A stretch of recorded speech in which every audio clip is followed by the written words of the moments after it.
नमस्कार दोस्तों, स्वागत है आपका प्रोविडेंस कोचिंग देहरादून में। कैसे हैं आप सब लोग। तो आपको याद होगा मैंने लास्ट वीडियो में स्टोर कीपर की जो वैकेंसी आई है उसके बारे में आपको बताया था। क्या उसका सिलेबस रहने वाला है उसके बारे में भी हमने लास्ट टाइम डिस्कस किया था। तो आज हमारा पहला लेक्चर होगा। जिन बच्चों को लग रहा होगा कि किस तरह का टॉपिक इसके अंदर आता है, तो आज मैं आपको पहला जो हमारा डेमो क्लास है जिसमें मैं स्टोर वाला जो हमारा चैप्टर है उससे आपके लिए कंटेंट लेके आया हूं। तो एक बार हम इसे पढ़ लेते हैं ताकि आपको आइडिया लग जाए कि किस तरह के क्वेश्चन एग्जाम में पूछे जा सकते हैं और किस तरह की थ्योरी हमें पढ़नी है। तो आज हम थ्योरेटिकल लेंगे। ऑब्जेक्टिव एग्जाम का क्वेश्चन का जो सेशन है वो हम अगली बार रखेंगे। देखिए, तो अगर आप भी हमारे साथ कोर्स में जुड़ना चाहते हैं तो Providence coaching application Google play store से डाउनलोड कर सकते हैं।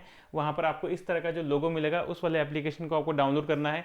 अगर आपको एप्लीकेशन का लिंक नहीं मिल रहा है तो आप डिस्क्रिप्शन में भी जाके एप्लीकेशन को डाउनलोड कर सकते हैं। मैंने हमारी जो एपीके फाइल होती है उसका लिंक दिया है। एपीके फाइल को आप डाउनलोड करके अपने दोस्तों के साथ फाइल को शेयर करेंगे तो उन्हें भी प्ले स्टोर से डाउनलोड करने की ज़रूरत नहीं पड़ेगी, ठीक है। या फिर www.providencecoaching.in में जाके भी आप एप्लीकेशन को डाउनलोड कर सकते हैं अगर आप फ़ोन से यूज़ कर रहे हैं। अगर आप लैपटॉप में चलाना चाहते हैं तो वहाँ पर भी क्लास चल जाएंगी। चलिए, अगर हम आगे देखें तो हमारा जो सिलेबस था मैंने आपको लास्ट टाइम बता दिया था। सिलेबस में हमारी 3 यूनिट थी जिसमें से आज मैं आपके लिए जो लेक्चर लेके आया हूँ वो पहली यूनिट से लेके आया हूँ, ठीक है। तो 3 यूनिट में हमारा जो पहला यूनिट है जिसमें आपका सहायक भंडारी के कार्य और दायित्व, ठीक है, रूल्स और उसकी रिस्पॉन्सिबिलिटी के बारे में पढ़ाऊंगा मैं आज आपको। थोड़ा सा मैं आपको स्टोर के बारे में बता दूंगा, स्टोर प्रबंधन से, ठीक है। फिर इन्वेंट्री प्रबंधन का वीडियो मैं आपको नेक्स्ट डेमो क्लास में दूंगा, ठीक है। इसके अलावा स्टॉक मैनेजमेंट है हमारे पास, बजट कैसे बनाते हैं और बीआईएस कोड थोड़े बहुत हमें याद करने पड़ेंगे, उससे जुड़ी जानकारी। चलिए तो शुरू करते हैं। तो हमारा जो आज का टॉपिक रहने वाला है, ठीक है, वो है आपका सहायक भंडारी और स्टोर के बारे में, ठीक है। सहायक भंडारी किसे कहते हैं। देखिए, आपने देखिए, इसका ऐसा नहीं कि इसका एग्जाम पहली बार हो रहा है, इससे पहले भी एग्जाम हुआ है, उत्तराखंड में भी हुआ है। ये पिछले बार भी यूके ट्रिपल ने ही कंडक्ट कराया था, लेकिन पिछले बार जो सिलेबस था वो नॉर्मली जो जीके वगैरह दी जाती है वही था, ठीक है। इस बार हमारे सिलेबस में यहाँ पर आपको एनसीबीटी का जो स्टोर कीपर का कोर्स है वो मांगा जाता है, या फिर जो आपके आईटीआई वाले बच्चे हैं वो भी इस फॉर्म को फिल कर सकते हैं, ठीक है। तो यहाँ पर हम इसे स्टोर कीपर नाम देंगे, ठीक है, स्टोर कीपर, या आप इसे भंडारपाल भी कह सकते हो, भंडारपाल। अदर स्टेट में इसकी जो वैकेंसी वो भंडारपाल नाम से आती है, ठीक है। हमारे यहाँ इसकी वैकेंसी सहायक भंडारी नाम से आई है, ठीक है, सहायक भंडारी। चलिए, तो देखिए, सहायक भंडारी यानी कि जो स्टोर का मैनेजमेंट करता है उसको कंट्रोल करता है, ठीक है। स्टोर आपने देखा होगा, बड़ी बड़ी इन्वेंट्रीज होती हैं, जब बड़े बड़े प्रोजेक्ट्स होते हैं वहाँ पर सिविल, मैकेनिकल, इलेक्ट्रिकल सारे इक्विपमेंट्स आते हैं, छोटे छोटे चीज़ें आती हैं, ऑफिस की स्टेशनरी वाला पार्ट आता है, वो सब कहाँ स्टोर होता है, बड़े से गोडाउन में स्टोर होता है, उसी को स्टोर बोलते हैं, ठीक है। उसी को हम क्या बोलेंगे, स्टोर बोलेंगे, भंडार बोलेंगे। और वो सब जो मैनेज करता है उसे हम भंडारपाल यानी कि स्टोर कीपर कहते हैं, जिसे हम सहायक भंडारी कहते हैं, ठीक है। तो सहायक भंडारी मैनेज करता है इन सब चीज़ों को कि ये भाई स्टोर है, ये किस कैटेगरी का सामान है, कौन से ब्लॉक में जाएगा, ये किस कैटेगरी का सामान है, कहाँ पर लगेगा, कौन सा सामान कब आ रहा है, कौन सा सामान कब जा रहा है, इन सबको मैनेज करता है, ठीक है। कौन सा सामान खत्म होने वाला है, कौन सा सामान हमारे पास बहुत ज़्यादा है, कैपेसिटी इसकी बहुत ज़्यादा है, किसको ख़त्म जल्दी करना है, ये सब मैनेज करता है स्टोर कीपर, ठीक है। तो आप भी इसी एग्जाम के लिए प्रिपरेशन कर रहे हैं, ठीक है। तो थोड़ा आप लेक्चर को पूरा देखेंगे तब आपको समझ में आएगा कि हमारे पास जो सिलेबस में चीज़ें हैं, ठीक है, ये आमतौर पर, अच्छा, जो बच्चे खुद पढ़ना चाहते हैं, वो कोई कोर्स ज्वाइन नहीं करना चाहते, तो उनके लिए थोड़ा सा दिक्कत जरूर रहेगी, क्योंकि यहाँ पर एक बुक में ये कंटेंट आपको मिलेगा नहीं, ठीक है। अलग अलग बुक्स में आपको मिलेगा थोड़ा बहुत कंटेंट। जो आज का जो मैंने कंटेंट बनाया है, ठीक है, ये मैकेनिकल इंजीनियरिंग की बुक आती है, इंडस्ट्रियल मैनेजमेंट, वहाँ से हमने सिर्फ ये आपका स्टोर वाला टॉपिक ही लिया है, क्योंकि पूरी किताब में स्टोर वाला ही टॉपिक मिला, ठीक है। तो आप पूरी 800-900 रुपये की किताब खरीदोगे और उसमें सिर्फ एक टॉपिक आपको पढ़ने के लिए मिलेगा। इससे बढ़िया है कि आप 900 रुपये में पूरा कोर्स ही खरीद लो, ठीक है। बाकी मेरे पास सारी की बुक्स हैं और मैं अपने आप ही वहाँ से कंटेंट छांट के आपको प्रोवाइड कराते रहूँगा। चलिए, तो ये था हमारा स्टोर कीपर क्या होता है उसके बारे में, ठीक है। तो चलिए थोड़ा पढ़ लेते हैं। थ्योरेटिकल भी हमें लिखना पड़ेगा। तो थ्योरी अब आप देख रहे हो कि जैसे मैंने हमेशा से आपको बताया है कि हमारे क्लासेस जो हैं वो बाइलिंगुअल रहती हैं, ठीक है, यानी कि हिंदी मीडियम वालों के लिए भी हिंदी में कंटेंट रहता है और इंग्लिश मीडियम वालों के लिए भी इंग्लिश में रहता है, ठीक है। चलिए, तो स्टोर कीपर यानी कि भंडारपाल या सहायक भंडारी क्या होता है। The person in charge of store department responsible for store control, ठीक है, भंडार विभाग का जो प्रभारी व्यक्ति है, ठीक है, जो भंडार नियंत्रण के लिए जिम्मेदार होता है, उसी को हम भंडारपाल कहते हैं, ठीक है। उसके पास एक तकनीकी नॉलेज होना चाहिए, जिस भी स्टोर में वो काम कर रहा है तो उससे जुड़ी उसमें जो सामग्रियां हैं उसका उसे तकनीकी नॉलेज होना चाहिए, ठीक है, तभी वो बेहतर तरीके से काम कर पाएगा, तभी वो चीज़ों को बेहतर तरीके से पहचान पाएगा, ठीक है। अब मान लो कोई नया बंदा वहाँ पे चला गया जिसको ज़्यादा जानकारी नहीं है, उसे इंस्ट्रूमेंट ही नहीं पता कि इसे क्या बोला जाता है, तो यहाँ पर एक टॉपिक हमारे पास ये भी है कि आपको अलग अलग इंस्ट्रूमेंट पहचानने या अलग अलग सिंबल्स प्रयोग करने आने चाहिए, ठीक है। चलिए, तो must possess proper technical knowledge and skills in the material kept in stores, store administration and control, यानी कि स्टोर में रखी जितनी भी सामग्री है, भंडार प्रशासन और नियंत्रण में उचित तकनीकी ज्ञान उसे होना चाहिए, उसे कौशल होना चाहिए इस कार्य को करने के लिए। इसे हम बोलते हैं भंडारपाल। इसकी रिस्पॉन्सिबिलिटी क्या होगी? तो भाई रिस्पॉन्सिबिलिटी तो आप जानते हो, रिस्पॉन्सिबिलिटी क्या होगी इसकी, ठीक है। स्टोर में ये काम कर रहा है तो कितना सामान आएगा, कितना सामान जाएगा, कितना आ रहा है, कितना जा रहा है, किसकी रिक्वायरमेंट है, ये सब की जानकारी आपका इस भंडारपाल रखता है, ठीक है। और वो भी सारा डॉक्यूमेंट्स में रखेगा, ऐसे नहीं कि मन में, ठीक है, सब कुछ आपको कागजों में ये काम करना पड़ेगा। क्लियर? चलिए, अगर हम देखें तो हमारे पास इसकी रिस्पॉन्सिबिलिटी क्या हो सकती है? Receiving store and ensuring receipt and in accordance with the order, ठीक है, भंडार प्राप्त करना और यह सुनिश्चित करना कि रसीद जो है वो आदेश अनुसार है कि नहीं। क्लियर? और इसके साथ ही दूसरा इसका काम क्या होगा? Entering all the receipts in bill cards. अब बिन कार्ड्स आपको पता ही नहीं है, ठीक है, अभी मैं इसके अगर आप वीडियो पूरा देखेंगे तो आपको पता चल जाएगा बिन कार्ड किसे कहते हैं, ठीक है। तो entering all the receipt in the bin card, जो सारी रिसिप्ट है, ठीक है, वो बिन कार्ड में होनी चाहिए। Clear? Keeping every item of store in allotted space, प्रत्येक वस्तु है तो जो उसकी जगह है वो वहीं पर आना चाहिए, ठीक है। Clear? Maintaining the store in orderly and tidy manner to facilitate easy handling and verification, ठीक है, कोई भी सामग्री है तो उसे आसानी से पहचाना जाना चाहिए, ठीक है। आप उसका वेरिफिकेशन यानी कि उसका जो आपका सत्यापन है, यानी कि वेरिफिकेशन का मतलब यह है कि आप पता ही नहीं, स्टोर कीपर को पता ही नहीं कि इस सामग्री कहाँ पर है और इसे क्या बोलते हैं, ठीक है, तो उसका वेरिफिकेशन जल्दी होना चाहिए, तभी तो आप इशू जल्दी कर पाओगे। मान लीजिए आपके पास आ गया कि भाई हमारे को कुछ ड्रिलिंग मशीन के कुछ कंपोनेंट चाहिए, ठीक है, अब आपको पता ही नहीं ड्रिलिंग मशीन के कंपोनेंट कौन कौन से हैं, ठीक है, तो उसका वेरिफिकेशन, सत्यापन और संचालन आपको आसानी से करना आना चाहिए। Ensuring issues of material is made on the basis of proper document, ठीक है, यह सुनिश्चित करना कि सामग्री उचित दस्तावेजों के आधार पर जारी की जा रही है, ठीक है, ये सब आपकी ड्यूटीज होती हैं। और भी ड्यूटीज होती हैं, पर ये डेमो क्लास है तो इसमें हम थोड़ा लिमिटेड चलेंगे, ठीक है। क्लियर? चलिए, और भी ड्यूटीज हैं, 2 पेज और हैं, ठीक है, इसके लिए मैं आपको थोड़ा एक बता देता हूं कि इस तरह के टॉपिक्स इसमें होते हैं, क्योंकि ज़्यादातर बच्चों ने ये टॉपिक सुने भी नहीं है, ठीक है।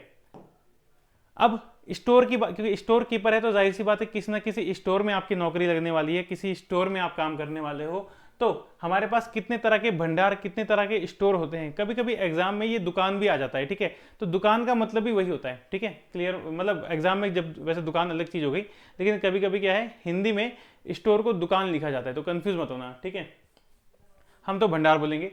तो 3 टाइप के भंडार होते हैं, 3 टाइप के स्टोर होते हैं, सेंट्रलाइज स्टोर, डिसेंट्रलाइज स्टोर और सेंट्रल स्टोर विद सब स्टोर्स, ठीक है। अभी मैं आपको सेंट्रलाइज स्टोर के बारे में बताने वाला हूं, बाकी 2 हम क्लासरूम में जो हमारा सेशन चलेगा वहां पर पढ़ेंगे।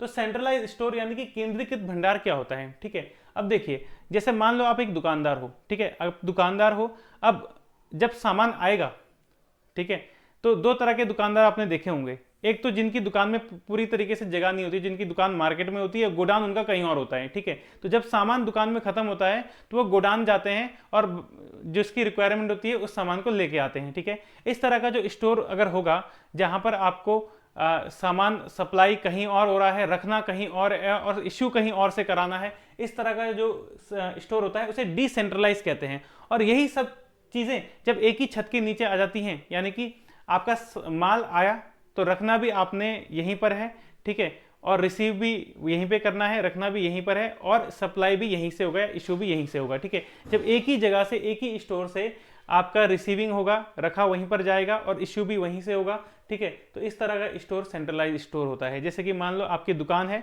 दुकान में माल उतरा, आपने दुकान के अंदर रखा और फिर कस्टमर को अगले दिन बेच दिया, तो सारा काम दुकान में ही हो रहा है, तो वो क्या हो गया, सेंट्रलाइज स्टोर हो गया, ठीक है। मगर उसके अपने फायदे और अपने नुकसान होते हैं, आपको हर चीज मैनेज करके रखनी पड़ती है, आपके पास स्पेस की कमी हो जाती है, ठीक है, तो आपको लेस छोटी स्पेस में ये सारी चीजें रखनी पड़ती हैं, ठीक है, तो स्पेस भी कम लगता है, एक तरीके से वो एक फायदा हो गया सेंट्रलाइज स्टोर का, ठीक है।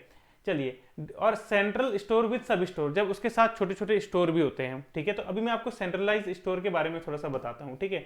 सेंट्रलाइज स्टोर यानी कि जब सब एक ही जगह से सारा काम हो रहा है, ठीक है, और डिसेंट्रलाइज मतलब थोड़ा अलग अलग जगहों पे काम हो रहा है, तो ये मतलब होता है इसका। क्लियर। सेंट्रलाइज स्टोर के बारे में हम हल्का सा जान लेते हैं।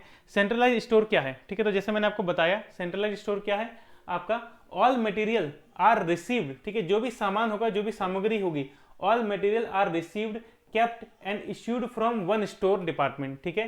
सभी सामग्रियां एक ही भंडार विभाग से प्राप्त होंगी, रखी जाएंगी और जारी की जाएंगी, वहां से इशू की जाएंगी, ठीक है। तो इसको हम बोलते हैं सेंट्रलाइज स्टोर। इसके फायदे क्या हैं, एग्जाम में फायदे नुकसान पूछता है, एडवांटेज डिसएडवांटेज पूछता है, ठीक है। तो शॉर्ट में ब्रीफ में एडवांटेज देख लेते हैं। जैसे कि एडवांटेज क्या है सेंट्रलाइज स्टोर का, better control over the store, आपका बेहतर तरीके से कंट्रोल होता है स्टोर में, क्योंकि हर चीज एक ही जगह से हो रही है, ठीक है। Better layout of store is possible, ठीक है। अगर आपको इस तरह के स्टोर को का संचालन सही से करना है तो आपको उसकी रूपरेखा, ठीक है, उसका लेआउट बेहतर तरीके से करना पड़ेगा, ठीक है। तो हमें बेहतर लेआउट मिल जाता है ऐसे केस में, ठीक है।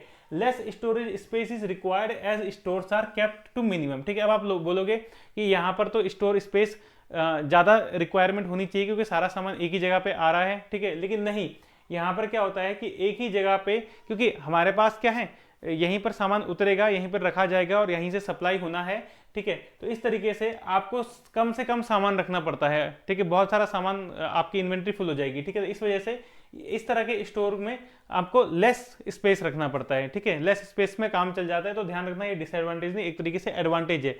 किस तरह के स्टोर का, सेंट्रलाइज स्टोर का, ठीक है।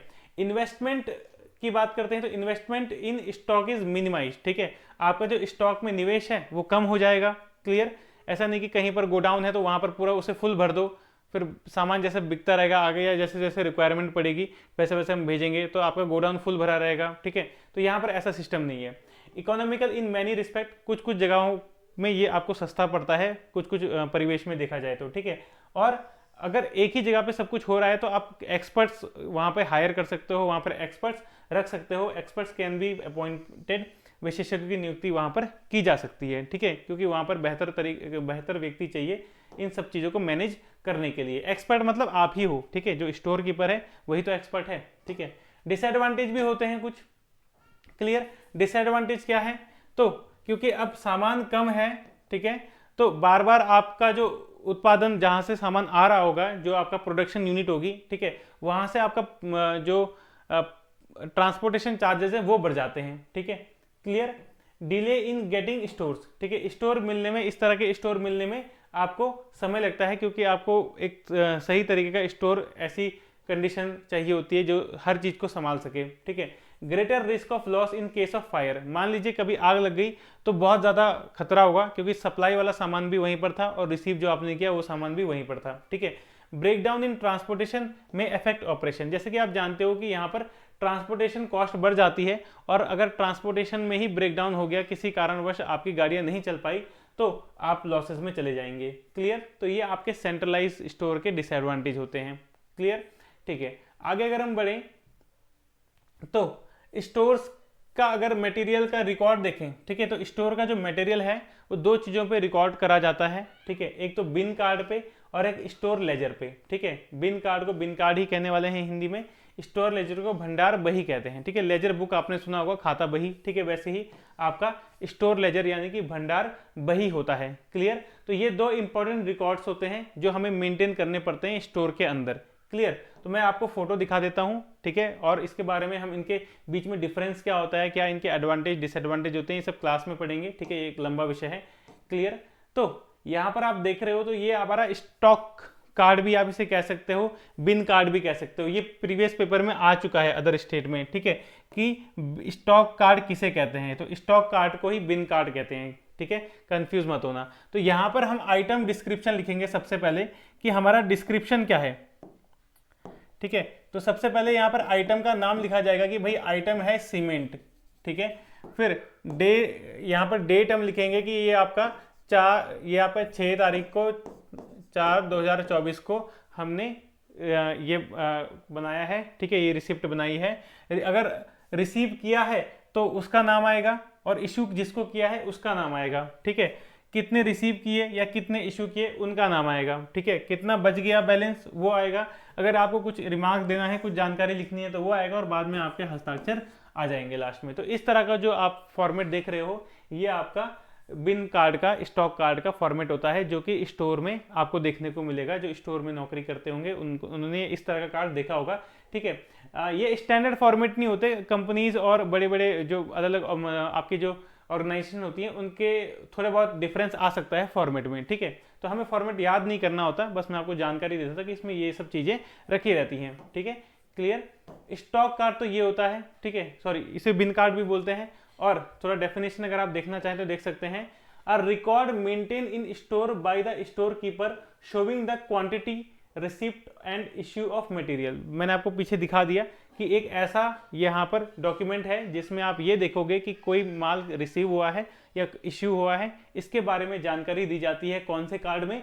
बिन कार्ड में, ठीक है। अब bin card for each item of material, ठीक है, हर एक आइटम के लिए एक बिन कार्ड होता है। ऐसे नहीं कि सीमेंट भी उसी में है, फिर आपका जो टूल्स है वो भी उसी में आपने रख दिए, ठीक है। कुछ इक्विपमेंट्स हैं या आपके जो इलेक्ट्रिकल टूल्स है, मैकेनिकल टूल्स है, तो एक ही पर्ची में सारा सामान नहीं आता, एक सामान का एक पर्ची होता है, ठीक है, clear. Kept in store generally in the bin which contain the material, ठीक है, तो स्टोर में ही ये रखा जाता है, क्लियर। तो ये तो नॉर्मल सी चीज हो गई। आगे बढ़ते हैं। ये जो आप फॉर्मेट देख रहे हो ये है स्टोर लेजर, इसमें भी हम अपना डॉक्यूमेंटेशन का ये भी एक पार्ट है, ठीक है। इसमें क्या क्या डिटेल आपको देखने को मिलेंगी, देखिए यहाँ पे, तो यहाँ पे आपको कई सारी रिसिप्ट्स देखने को मिल जाएंगी इसी में, ठीक है। मटेरियल का कोड यहाँ पर देखने को मिल रहा है, डेट आप यहाँ पर डाल सकते हो, ठीक है। यहाँ पर जीआर नंबर, क्वांटिटी, रेट, उसकी अमाउंट, ठीक है, तो जीआर मत पढ़ना है इसको, ये एसआर है, ठीक है, सीरियल नंबर है वो, क्लियर। फिर serial number, quantity, rate, amount, अगर आपने इशू किया है, अगर आपने रिसीव किया है तो ये इस तरीके से, ठीक है। थोड़ा स्पेलिंग मिस्टेक हो गई है टाइपिस्ट से, ठीक है, कोई बात नहीं। और बैलेंस कितना बचा हुआ है आपकी इन्वेंट्री में वो सब आप यहाँ पर मेंटेन करते हो, ठीक है। इसे हम बोलते हैं लेजर, ये लेजर बुक आपने सुना होगा, ठीक है, ये स्टोर लेजर कहलाता है, क्लियर। तो स्टोर लेजर क्या करता है? A record maintain by costing department which shows the receipt, issue and balance of the material in the store in terms of both quantity and values. लागत निर्धारण विभाग द्वारा बनाए रखा गया एक रिकॉर्ड है जो मात्रा और मूल्य दोनों के संदर्भ में स्टोर की सामग्री की प्राप्ति, जारी करने और संतुलन को दर्शाता है। आपने देखा ना पीछे, इशू वाला आइटम अलग था, ठीक है, रिसीव वाला अलग था, और उनका जो बैलेंस बच रहा है, जो संतुलन बच रहा है वो अलग है, ठीक है। यहाँ पर संतुलन का मतलब बैलेंस है, क्लियर। चलिए, like bin card there will be a store ledger for each material, ठीक है। बिन कार्ड की तरह स्टोर लेजर भी हर एक मटेरियल के लिए क्या होता है? अलग होता है, लेकिन इनमें बेसिक डिफरेंस होता है, वो आपका होमवर्क है, ठीक है। अगर आपने ये होमवर्क कर लिया तो ठीक है, अगर आपको टॉपिक मिल रहे हैं, बुक्स वगैरह मिल रही हैं, तो इन दोनों में डिफरेंस पता करके लाना, वरना आपको क्लासेस वगैरह ज्वाइन करने की आवश्यकता है। जो सिलेबस हमें दिया है उसके लिए तो जरूरी है, ठीक है। चलिए, तो ये था हमारा आज का पहला लेक्चर, जो कि एज अ डेमो लेक्चर था, ठीक है, क्योंकि टॉपिक बहुत छोटे छोटे हैं, और आपकी जो कुछ चीज़ें मैं आपको पहले ही बता देता हूँ, ठीक है, ताकि बाद में कोई कन्फ्यूजन ना हो कि क्लास कब चलेगी। तो देखिए, क्लास तो आपकी 9 PM पे ही चलेगी, ठीक है, 9 PM पे आपकी क्लास चलेगी, और डेली 1 आवर ही चलेगी, ठीक है। अब आप बोलोगे सर 1 घंटा क्यों चलेगी? क्योंकि सिलेबस है बहुत छोटा, ठीक है, सिलेबस आपका बहुत छोटा सिलेबस है, ठीक है। तो 1 घंटा भी अगर हम चलाएंगे डेली, तो आपका ये मान के चलिए कि 1 महीने में ही सिलेबस कंप्लीट हो जाएगा, ठीक है। 1 मंथ में सिलेबस कंप्लीट हो जाएगा, क्लियर, आए समझ में, ठीक है। तो इस चीज का ध्यान रखिएगा, 1 महीने में आपका सिलेबस कंप्लीट हो जाएगा अगर 1 घंटा क्लास चलती है तो, ठीक है। अब आप बोलोगे सर 2 घंटा चलाओ, 3 घंटा चलाओ, तो नहीं, ठीक है, क्योंकि आप देख रहे हो पीछे कंटेंट आपने देखा, इंग्लिश में होता है, हिंदी में होता है, बनाने में टाइम लगता है, इसकी किताबें मार्केट में एक अवेलेबल नहीं है, ठीक है, काफ़ी सारा कंटेंट अलग अलग जगहों से छांटना पड़ रहा है, तो उसमें समय लगता है, ठीक है। तो बेहतर कंटेंट अगर आपको चाहिए तो उसके लिए आपको समय का इंतज़ार करना ही पड़ेगा, क्लियर। चलिए, तो 1 घंटा ही डेली क्लास चलेगी, ठीक है। कई बार बच्चे बहुत उतावले होते हैं, बोलते हैं कि जल्द से जल्द कोर्स खत्म करा दो, एक दिन में 3 घंटे ले लो, 4 घंटे क्लास ले लो, ठीक है। पर ऐसा नहीं पॉसिबल नहीं है, क्योंकि ऑफिस वाले बच्चे भी होते हैं, ठीक है, उन्हें भी पढ़ना होता है, उन्हें पहले ही नौकरी से टाइम नहीं मिलता। तो 1-1 घंटे की क्लास अगर वो भी देख लें तो मोर देन सफिशियंट है, ठीक है। नोट्स भी बनाने हैं आपको, नोट्स आप बनाओगे तो इतना सारा कंटेंट कॉपी करने में आपको 1-1.5 घंटा और ज़्यादा लग जाएगा, ठीक है। चलिए, तो 9 PM पे डेली क्लास होगी। इसके अलावा अगर मैं आपको बता दूं तो हमारी जो फीस है, ये सब तो पूरी मैंने आपको बता दी थी कि 900 रुपीज़ रहने वाली है फीस, ठीक है। जल्द से जल्द आप कोर्स से जुड़िए, क्योंकि इसमें बैच सिस्टम है, ठीक है। एक बैच फुल होगा तब वो चलेगा, तो एक बैच हमारा उसमें रजिस्ट्रेशन शुरू हो चुके हैं, ठीक है, तो आप उसमें एनरोल कर सकते हैं, ठीक है। सेकेंड बैच का तब देखेंगे जब उसके लिए बनाएंगे, ठीक है। क्लियर। तो 10 अप्रैल से आपकी क्लास शुरू होंगी।